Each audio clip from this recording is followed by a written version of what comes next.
네, 오늘은 희로애락이라는 제목으로 하나님의 말씀을 함께 나누어 보고자 합니다.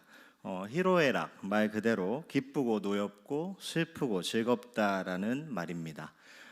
인생사를 보통 이야기할 때 이렇게 우리가 이야기를 하죠. 우리 유권사에 또 오늘 특송해 주셨는데 우리 인생 가운데 우리가 희로애락이 있죠. 우리 인생은 희로애락 속에서 피어난다 하는 말도 있습니다. 기쁜 일이 있으면 슬픈 일도 있고 화나는 일이 있으면 또 즐거운 일도 있는 게 우리의 삶 아니겠습니까? 이것을 우리는 우리의 삶이다라고 이야기들을 합니다. 오늘 본문의 제목을 제가 희로애락이라고 지었는데, 제가 말씀을 준비하면서 너무나 우리가 잘 알고 있는 말씀인데 묵상을 하면서 오늘 이 본문에 희로애락이 다 들어가 있더라고요. 놀랍게도 희로애락의 그 내용 하나하나가 다 들어있는 것이 오늘 본문의 내용입니다. 오늘 본문을 한번 요약해 보면은 전체적으로 이렇습니다. 이 여호와의 궤를 이제 그 블레셋 지방에서 메고 오는 이 다윗의 이야기가 오늘 본문의 핵심 내용입니다. 먼저 어떻습니까? 오늘 읽진 않았지만 전체적인 내용 오늘 본문 바로 앞에 1절에서 5절 말씀에는 이 다윗과 그의 백성들이 여호와의 궤를 가져오면서 즐거워하고 기뻐했다라고 본문에 나오고 있습니다. 기쁘죠. 6절에서 8절은 어떻습니까? 좀 안타까운 소식인데 이 법궤를 가져오는 방법이 잘못됐어요. 그래서 이 법궤를 붙들었던 우사가 죽게 되면서 하나님의 진노가 임하게 되죠. 9절에서 11절에서는 이 사건으로 말미암아 다윗이 이제 슬퍼하고 즐겨하지 않았다, 통탄했다라는 말이 나오죠. 이 슬픔, 애자가 나오죠. 그리고 마지막 12절에서 15절 말씀에서는 이 여호와의 궤를 보관했던 오베데돔의 집에 어떻게 됩니까? 여호와의 복이 임하게 되지 않습니까? 그래서 다윗이 하나님의 궤는 역시나 하나님께서는 우리를 향하신 마음이 벌을 내려주시려는 게 아니라 진노가 아니라 사랑이셨구나, 우리를 기뻐하시구나 라고 하면서 기쁨으로 이 법궤를 메고 와요. 정말 이 말씀 안에 희로애락이 다 들어있지 않습니까? 제가 이 말씀을 보면서 왜 제목을 이렇게 삼았냐면은 우리의 신앙에 있어서 우리의 삶의 자세도 이러한 희로애락이 있다는 것을 함께 살펴보면서 우리의 기도 제목으로 한번 삼아 보려고 합니다. 오늘 이 희로애락이라는 이 주제에 대해서 우리가 오늘 본문을 통해서 살펴보면서 이 네 가지 감정이 모든 감정을 다 말해줄 수는 없지만 대표적인 감정이잖아요. 그런데 모든 감정과 내용들이 그렇듯이 감정은 항상 양면성이 있어요. 그렇죠? 부정적인 면이 있으면은 긍정적인 면이 있습니다. 먼저 오늘 희 부분, 기쁨에 대한 우리 감정을 오늘 본문에서 한번 살펴보고자 합니다. 앞에서도 말씀드렸다시피 오늘 본문의 이 내용은 다윗이 왕이 되어서 이제 이스라엘을 다스리게 되었죠. 그리고 나서 블레셋과 아주 큰 전투를 벌입니다. 그런데 그 전쟁에서 아주 크게 승리해요.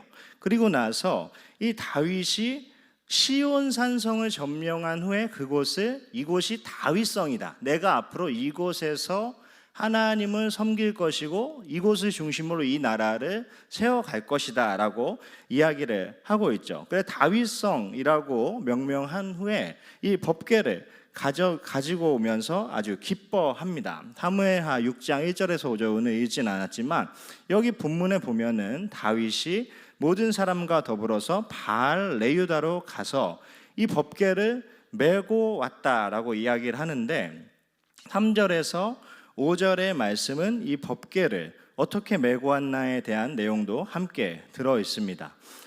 다윗은 지금 굉장히 그의 삶에서 기쁨이 충만해요. 그렇죠? 왕도 되었고 지금 승리도 하였고 하나님과 그 함께 할 수 있다는 그 기쁨으로 지금 너무나 행복해 하고 있습니다. 사랑하는 성도님들, 우리가 여기서 알 수 있는 것은 기쁨이라는 감정은 하나님 안에서만 참된 감정이 될 수 있다는 거예요. 우리 소요리 문답 제1문에서도 우리가 뭐라고 고백합니까? 사람의 제일 되는 목적은 하나님을 영화롭게 하는 것과 영원토록 그를 즐거워하고 기뻐하는 것이다 라고 이야기를 하고 있죠. 이에 대해서 성경에서도 시편 37편 4절에서는 이렇게 고백하고 있습니다. 또 여호와를 기뻐하라. 그가 내 마음의 소원을 내게 이루어 주시리로다. 또한 성경은 우리가 이렇게 기쁘고 찬송을 하기 위해서 우리가 지음 받았다라고까지 이야기를 합니다. 이사야서에서도 43장에 보면은 이 백성은 내가 나를 위하여 지었나니 나를 찬송하게 하려 합니다 라고 말씀하고 있습니다. 사랑하는 성도님들, 기뻐하는 것은 하나님 안에서 특별히 기뻐하는 것은 굉장히 긍정적인 감정이에요. 우리의 신앙은 이렇게 다윗과 같이 오늘 하나님의 법궤를 메고 즐거워하면서 올라가는 그 다윗의 마음으로 우리가 하나님 앞에 나아가야 될 줄 믿습니다. 그런데 이 기쁨의 감정이 이런 긍정적인 요소만 있는 것이 아니라 우리가 늘 신앙에서 우리 자신을 살펴봐야 될 것은 내가 무엇으로 인해서 기뻐하고 있나를 늘 한번 살펴봐야 돼요. 왜냐하면 기쁨에도 부정적인 기쁨이 있습니다. 성경에서도 나타나죠. 대표적으로 출애굽기 32장에 보면은 금송아지 사건을 두고 우상 숭배를 한 이스라엘 백성들에 대한 표현으로 그들이 어떻게 했다고요? 뛰놀았다, 노래했다, 한마디로 기뻐했다라는 표현이 나옵니다. 출애굽기 32장 6절에 보면은 이 금송아지를 섬기면서 이스라엘 백성들이 이렇게 표현되고 있습니다. 이튿날에 그들이 일찍 일어나 번제를 드리며 화목제를 드리고, 사실 이건 하나님께 드리는 거거든요. 근데 금송아지 우상 숭배를 하면서 이것이 여호와 하나님이다 라고 자신들 마음대로 판별을 해서 백성이 앉아서 먹고 마시며 일어나 뛰어놀았다라고 이야기를 합니다. 모세는 이에 대해서 그들이 슬퍼하거나 부르짖는 것이 아니라 노래를 하고 있는 것이다, 즐거워하고 있는 것이다 라고 이야기를 하고 있죠. 사랑하는 성도님들, 우리의 삶도 신앙도 마찬가지입니다. 앞에서 말씀드렸다시피 다윗이 지금 기쁨으로 그 법궤를 메고 오는 그 하나님을 사모하는 마음으로 기쁨이 충만한 우리의 삶이 되어야 되는데, 때때로는 우리는 우리가 원하는 것들을 만들어 놓고 그것이 나의 기쁨이다 라고 이야기를 하지만 사실 이것은 우리 삶에서 거짓 기쁨일 때가 많이 있습니다. 끝까지 만족함을 줄 수 없는 것이 될 때가 많이 있죠. 이러한 분별에 대해서 예수님께서도 신약성경에서 마치 이 이스라엘 백성들이 지금 뭐가 어떨 때 기뻐해야 되고 어떨 때 슬퍼해야 되는지 모른다, 분별 없는 백성들이다, 내가 너무 마음이 아프다라고 말씀을 하는 부분이 있습니다. 누가복음 7장 32절에 이 장터에 아이들 비유를 하시죠. 그러면서 장터에 앉아 서로 이들이 불러 이르되 우리가 너희를 향하여 피리를 불어도 너희가 춤추지 않고 우리가 곡하여도 너희가 울지 아니하였담과 같도다. 아멘. 그러니까 하나님 백성으로서 언제 하나님으로 인해서 기뻐해야 되는지, 언제 하나님으로 인해서 슬퍼해야 되는지 모르는 백성이 되어버렸던 거예요. 예수님 당시에 이스라엘 백성들이. 그래서 우리는 이 기쁨을 구하면서 살아가야 되지만 그 기쁨의 목적, 근원이 어디서부터 나오는지 늘 살펴보아야 합니다. 오늘 본문에서 처음에 방법론적으로 물론 실수를 했지만 다윗은 여호와 하나님으로 인해서 기뻐하고 있어요. 우리 성도님들도 계속해서 하나님께 지금까지 달려오셨던 것처럼 하나님만으로, 하나님 한 분만으로 만족하고 기뻐하시는 우리 성도님들 되시기를 간절히 소망합니다. 또 이 화냄이라는 감정이 있죠. 제가 6절에서 8절에 말씀드렸다시피 이 법궤를 메고 오는 방법이 잘못되었더니 이 하나님께서 웃사를 나곤의 타작마당에서 치시죠. 그래서 웃사를 치셨다, 베레스 웃사라는 이 장소가 명명되죠. 하나님께서 이곳에서 진노하셨어요. 웃사를 치셨다라고 이야기를 하고 있죠. 지금 이 분노, 그리고 뒤에 다윗이 분하여서 그것을 베레스 웃사라 하였다라고 이야기를 하고 있습니다. 사랑하는 성도님들, 앞에서는 기쁨의 감정을 한번 우리 신앙 안에서 살펴봤지만 이 분노하는 것도 우리가 신앙 안에서 한번 살펴볼 필요가 있습니다. 이 분노, 화내는 것은 보통 나쁜 감정이다 라고만 생각할 수 있지만 제가 말씀드렸다시피 똑같이 양면성이 있어요. 그래서 노함이 누구를 향한 노함이냐, 누구를 향한 분냄이냐라는 것이 우리의 신앙에서 꽤 많이 필요합니다. 오늘 본문에 보면은 먼저 여호와의 진노가 임했어요. 그 거룩하지 않은 것에 대한 여호와의 진노가 임했죠. 그리고 나서 다윗의 분노가 이어지는데 이것이 뒤에 내용들을 쭉 살펴보면은 다윗이 지금 하나님께 원망하거나 하나님 왜 이러셨습니까? 라고 하면서 분노하는 것이 아니라 자신에 대한 자책으로서 지금 하나님의 법궤를 가져오는 이러한 거룩한 의식 가운데서 내가 하나님의 방법으로 하지 않았구나, 이 일을 하나님의 방법으로 내가 행하지 않았구나라는 그런 통탄의 분함이 나오는 것을 볼 수가 있습니다.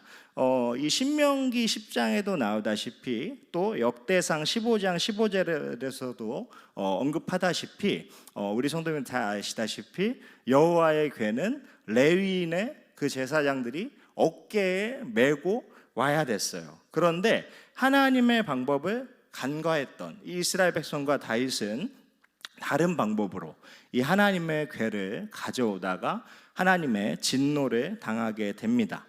사무엘하 6장 3절에서 4절 말씀에 보면은 이렇게 이야기하고 있습니다. 그들이 하나님의 궤를 새 수레에 싣고 산에 있는 아비나답의 집에서 나오는데 라고 하면서 새 수레에 이것을 실었다라고 이야기를 해요. 이게 그냥 의례적인 방법이 아니라 그냥 뭐 하나님의 방법을 어겼네 정도가 아니라 완전히 그 하나님의 방법에서 벗어난 것이었어요. 왜냐하면은 이 똑같은 방법이 언제 나오는지 아십니까? 사무엘상 6장 7절에 나와요. 6장 7절에 이 이스라엘 백성들이 법궤를 빼앗기지 않습니까? 그런 후에 블레셋 사람들이 이 법궤를 너네 다시 갖고 가야 된다라고 하면서 우리가 저곳에 다시 갖다 놓자라고 하면서 이들이 이 방법을 똑같이 써요. 사무엘상 6장 7절 말씀입니다. 보면은 그러므로 새 수레를 하나 만들고, 블레셋 사람들이 이렇게 한 거예요. 만들고 멍에를 메어보지 아니한 젖나는 소 2마리를 끌어다가 소의 수레를 메우고 그 송아지들은 떼어 집으로 돌려보내고 라고 하면서 하나님의 법궤를 이스라엘 쪽으로 옮기는데 이방인들이 사용했던 방법이 이 새 수레, 그냥 수레도 아니고 새 수레에 잘 실어서 오는 방법이었어요. 여호와의 방법으로 자신들이 이 일을 행하지 않자 하나님께서는 진노하셨던 것이죠. 그리고 하나님께서는 우사를 치셔서 이곳이 베레스 우사가 됩니다. 사랑하는 성도님들, 이 분노의 감정도 마찬가지입니다. 앞에 하나님께서 왜 저렇게 화를 내실까? 왜 저렇게 저 우사를 죽이기까지 하셨을까?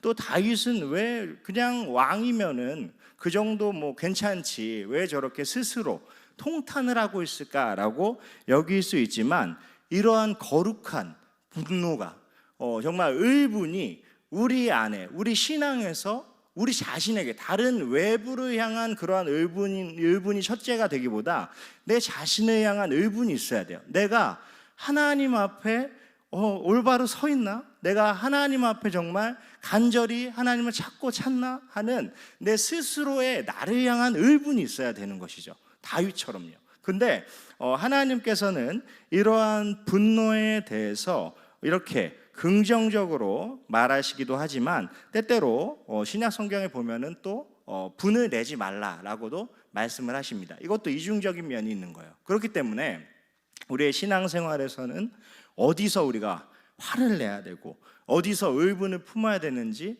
우리 스스로를 늘 돌아봐야겠죠.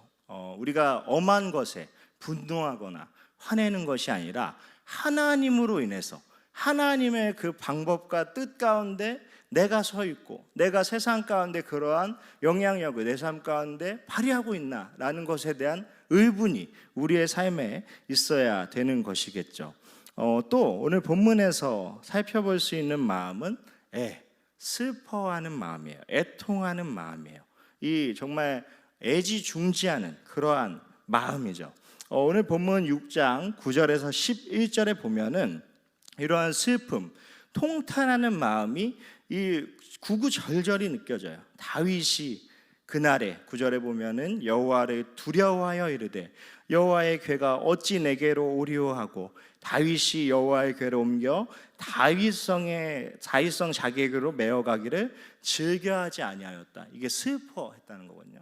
내가 굉장히 슬프다. 하나님께 내가 메어갈 수 있을 만큼 내 마음이 그렇게 열려있지도 않고 하나님께 내가 잘못했구나 하는 그 슬픔과 통한의 마음을 이곳에서 느낄 수가 있습니다. 다윗이 지금 하는 이 슬픔의 행위는 너무나 올바른 슬픔이었어요. 그렇죠? 하나님께 내가 더 간절히 정말 찾아서 하나님의 방법대로 내가 이 일을 행했어야 되는데 나의 이러한 실수로 말미암아 또 한 사람이 죽고 심지어 괴는 지금 오베데돔의 집에 가 있고 하는 그러한 슬픈 마음, 그것이 다윗에게 있었던 마음이죠. 이 슬픔은 좋은 슬픔이에요. 그렇죠? 이 슬픔에 대해서 성경에서는 굉장히 많이 이야기를 하고 있습니다. 또 다른 표현으로 예수님께서도 성경에 보면은 많이 슬퍼하셨어요. 또 다른 표현으로 민망히 여기셨다라고 하면서 예수님께서 슬퍼하시죠. 슬픔의 감정도 긍정적인 면이 있고 부정적인 면이 있지만 우리가 하나님 안에서, 신앙 안에서 이러한 애통한 마음, 슬픔의 마음을 바라볼 때 예수님의 마음을 우리가 한번 닮아 볼 수 있는 것이죠. 예수님께서는 어떠셨습니까? 고통당하는 영혼들을 향해서, 그리고 하나님을 알지 못하는 영혼들을 향해서 그들을 보시며 민망히 여기셨다, 불쌍히 여기셨다, 슬퍼하셨다. 심지어 그 멸망받을 예루살렘을 바라보시면서 그 성을 보시면서 어떻게 하셨어요? 우셨어요. 그 예루살렘을 보시면서, 그 성을 보시면서 그것이 무너질 것을 미리 아셨기에 그것을 보면서 우셨다라고 표현하고 있습니다. 사랑하는 성도님들, 슬픔이라는 감정을 우리가 우리 신앙생활에서 잘 활용할 필요가 있어요. 우리가 그냥 세상에서 슬픈 일을 겪고 그냥 내 마음이 슬프고, 이러한 슬픔은 또 하나님께서 위로해 주시지만 그거 외에 내가 정말 하나님 앞에 섰을 때 하나님으로 인해서 내 삶의 그 신앙적인 그 면으로 인해서 내가 하나님 앞에 바로 서지 못함으로 인해서 슬픔이 있나, 내가 다른 영혼들을 바라볼 때 하나님의 마음으로 슬픔이 있나라는 것을 우리의 신앙에서 살펴보아야겠죠. 이 슬픔의 감정에 대해서 또 다른 여러 가지 감정들이 중요하다라는 것에 대해서 예전에 나왔던 이 영화 한 편이 저는 생각이 났습니다. 인사이드 아웃이라는 영화인데요. 간단하게 말씀드리면 이 감정들이 있어요. 감정들이 5가지 감정들이 있는데 기쁘고 슬프고 버럭하고 까칠하고 소심하고 이런 감정들이 이제 캐릭터로 등장하는데, 이 기쁨의 이 감정이 항상 슬픈 감정을 맨날 이렇게 막 이렇게 꾸지람을 해요. 너는 저리 가 있어. 너만은 우울해져. 막 이러면서 가라 그러는데, 나중에 이제 살펴보면은 모든 감정이 다 합쳐져서 사람이 온전해질 수 있다라는 것이 이 영화의 교훈이었는데요. 우리의 감정도 계속해서 말씀드리고 있지만 마찬가지예요. 우리의 감정이 무조건 나쁜 것이 아니라 이것을 어떻게 우리의 신앙 안에서, 하나님 안에서, 하나님의 자녀로서 풀어갈 수 있을지 고민해야 되는 것이 우리의 삶인 줄 믿습니다. 오늘 본문이 마지막에서는 이 수레를 이제 그 오베데돔의 집에 잘 뒀다가, 하나님의 궤를 잘 뒀다가 다윗이 이 소식을 들어요. 신하가 알려줬겠죠. 저 오베데돔의 집에 머무는 동안 하나님께서 복을 주셨습니다. 그 소식을 듣자 이 다윗이 다시 한번 힘을 얻고 용기를 얻죠. 하나님께서 함께 하시는 것이 진노가 아니라, 저 웃살을 씌웠던 그 진노의 하나님이 그 하나님만 있는 것이 아니라 우리가 하나님의 방법대로 살아갈 때, 하나님의 뜻대로 살아갈 때 우리를 사랑하시는, 복 주시는 그 하나님이 우리의 하나님이시구나라는 것을 다윗이 깨달아요. 그래서 12절에서 15절에 보면은 다윗이 하나님의 궤를 가서 기쁨으로 메고 오고, 12절에 보면은 오벳에돔의 집에서 다윗성으로 올라갔다라고 이야기를 하죠. 그러면서 이 방법에 대해서 여기서는 간단하게 나오고 있지만 역대상에 보면은 정확히 다윗이 신명기 10장의 하나님의 말씀을 그대로 지켜요. 레위 제사장들을 뽑아서 그 사람들이 어깨에 하나님의 궤를 메고 다윗성으로 올세라고 역대상에 나오거든요. 그 하나님의 방법을 그대로 준행하여서 이 하나님의 궤를 기쁨으로 메고 와서 정말 그 6걸음 갈 때마다 살찐 송아지로 제사를 드리고 하나님 앞에서, 여호와 앞에서 다시 한번 춤을 추고 다윗과 온 이스라엘이 정말 즐거이 환호하는 이 장면, 정말 기뻐하고 즐거움이 넘치는 이 장면, 이 신앙 안에서, 하나님 안에서 우리가 참된 즐거움과 기쁨이 있어야 될 줄 믿습니다. 근데 또 한편으로 살펴볼 것은 이 즐거움이라는 감정이, 기쁨이라는 감정이, 좋아하는 감정이 기본적으로는 이 긍정적인 면이 많이 있지만 또 한편으로는 양면성도 가지고 있기에 우리는 늘 우리가 하나님 앞에서 이러한 감정들을 어떻게 잘 느끼고 어떻게 잘 활용해야 되는지 살펴봐야겠죠. 이렇게 즐거워하는 것만이 또 낙이 아니다 라고 이야기하는 것은 전도서에 아주 잘 나와 있죠. 전도서 3장에 보면은 때에 대한 말씀을 하면서 하나님께서 이러한 때도 주셨고 저러한 때도 주셨고 여러 가지 때들을 주셨는데 결국에 이 하나님의 방법 안에서 살아갈 때 너희가 기쁨이 있고 너희의 수고와 낙이 정말로 참되게 하나님 안에서 이루어질 수 있다라고 교훈하는 것이 전도서 3장의 말씀입니다. 이 희로애락, 하나님 안에서 우리가 이 희로애락의 감정을 잘 올바로 그 방향을 찾아갈 때에만 우리 삶에 소망이 있는 것이에요. 앞에서도 말씀드렸다시피 다윗은 이 모든 감정의 중심이 누구였습니까? 하나님이었어요. 하나님. 이게 중요해요. 오늘 본문에서 이것이 중요한 것이에요. 우리가 기쁠 수도 있고 또 때때로는 진노할 수도 있고 때때로는 슬퍼할 수도 있고 또 즐겁게 즐길 때도 있지만 이 모든 것이 내 삶에서 무엇 때문에 이러한 것들이 이루어지나 라는 것을 늘 되돌아봐야겠죠. 다윗은 오늘 본문 전체에서 분명 중간에 실수도 하고 슬퍼도 했지만 그 모든 것들이 중심이 누구셨어요? 하나님이셨어요. 하나님으로 인해서 즐거워했다가 하나님으로 인해서 분노했다가 하나님으로 인해서 슬퍼했다가 하나님으로 인해서 다시 기쁨을 찾고 즐거워하는 이 다윗의 삶, 이 짧은 장면이지만 이것이 다윗의 전체 인생이었어요. 그렇기 때문에 다윗은 상황에 흔들리지 않고 모든 상황 속에서 여호와는 나의 목자시니 내게 부족함이 없으리로다라고 고백할 수 있었던 것이에요. 사랑하는 성도님들, 우리의 삶도 마찬가지입니다. 세상은 인생 만사다, 그렇고 그런 거야 라고 이야기할 수 있지만 하나님 안에서 살아가는 자들에게는 이 모든 것들이 하나님 안에서 복된 줄 믿습니다.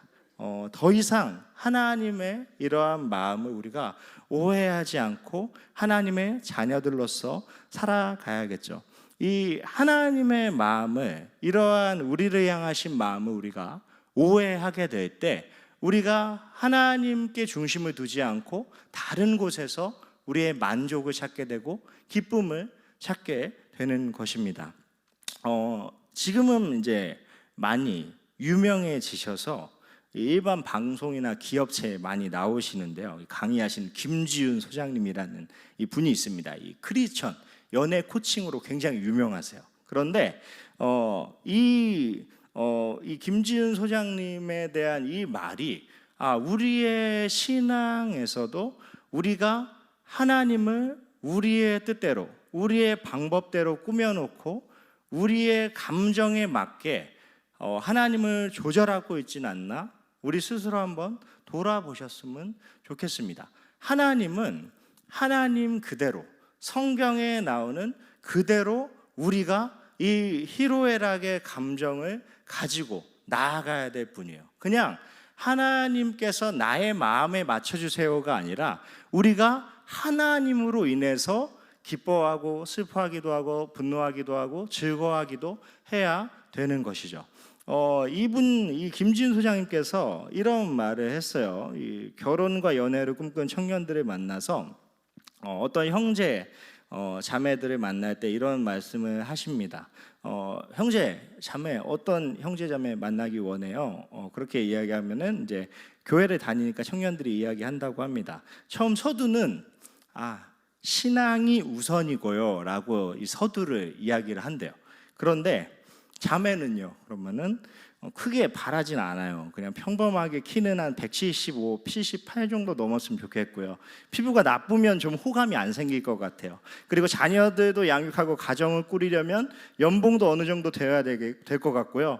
평소에 그냥 하던 것처럼 부모님께 잘하듯이 저희 부모님께도 잘하는 예의 바른 그런 사람 정도면 돼요 라고 얘기를 한대요. 형제들은 더 가관입니다. 저도 뭐 크게 바라진 않습니다. 그냥 외모는 눈빛이 초롱초롱하고 남들 다 있는 쌍꺼풀 있는 눈에 코는 안 높아도 돼요. 그냥 예를 들면 그냥 한 아이유 정도 코면은 괜찮아요. 그리고 사랑받는 가정에서 모난 것 없이 평범하게 성격 좋은 본인이 도 하던 대로 잘하고 가정도 잘 돌보는 그런 자매면 될 것 같아요 라고 실제로 이야기를 한대요. 정신 못 차리네. 네, 형제 자매들이 그렇게 이야기를 하면은 심지은 소장님이 그렇게 말씀을 한다고 합니다. 우리 오늘 육건사에 특송해 주셨는데 있습니까? 그런 형제 자매들? 네, 없습니다. 네, 없다 그러면은 좀 그러니까요, 좀 희박해요. 왜냐하면은 이 말을 하면은 이 김지은 소장님이 한마디 하신다고 해요. 그건 사람이 아니라 인조인간입니다. 네, 프랑켄슈타인이에요. 그냥 어디서 갖다 붙이고, 네가 원하는 대로 다 갖다 붙인 이 세상에 없는 사람이에요. 그런 사람이 있는 것이 아니라 신앙 안에서 마음에 맞는 또 하나님께서 예비하신 자를 만나서 서로 함께 그렇게 다듬어 가는 것입니다 라고 설명을 해준다고 합니다.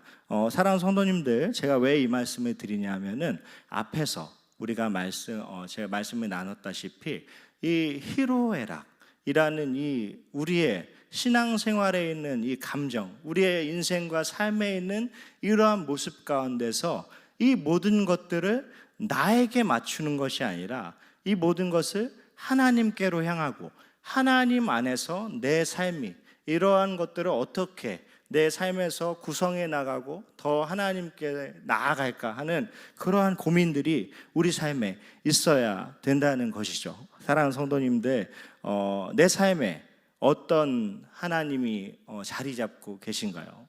내 마음에 그냥 드는 짜집기한, 여기저기서 그냥 짜집기한 그런 하나님, 내가 기쁜 것만 해주는 하나님, 내가 화나는 것은 안 해주시는 하나님, 또 내가 좀 이렇게 짜증나고 그럴 때는 다 받아주시는 하나님, 그냥 진노하시지도 않으시고 책망하지도 않으시고 그냥 그런 하나님, 내가 기쁜 것만 해주시는 하나님, 그런 하나님을 우리가 꿈꾸고 바라보고 계시지는 않나요? 우리가 우리 스스로를 돌아보면서 다시 한번 오늘 저녁에, 이 저녁에 기도할 때 말씀 가운데 하나님께서 어떻게 자신을 계시하셨나, 또 내 삶 가운데 어떠한 하나님께서 함께 하시나, 또 이 묵상 가운데, 기도 가운데 하나님께서 정말 어떤 분이신지 경험하고 체험하시면서 그 하나님 자체이신, 하나님 존재 그 자체이신 그 하나님께 나아가시고 그 하나님을 만나시고 경험하시고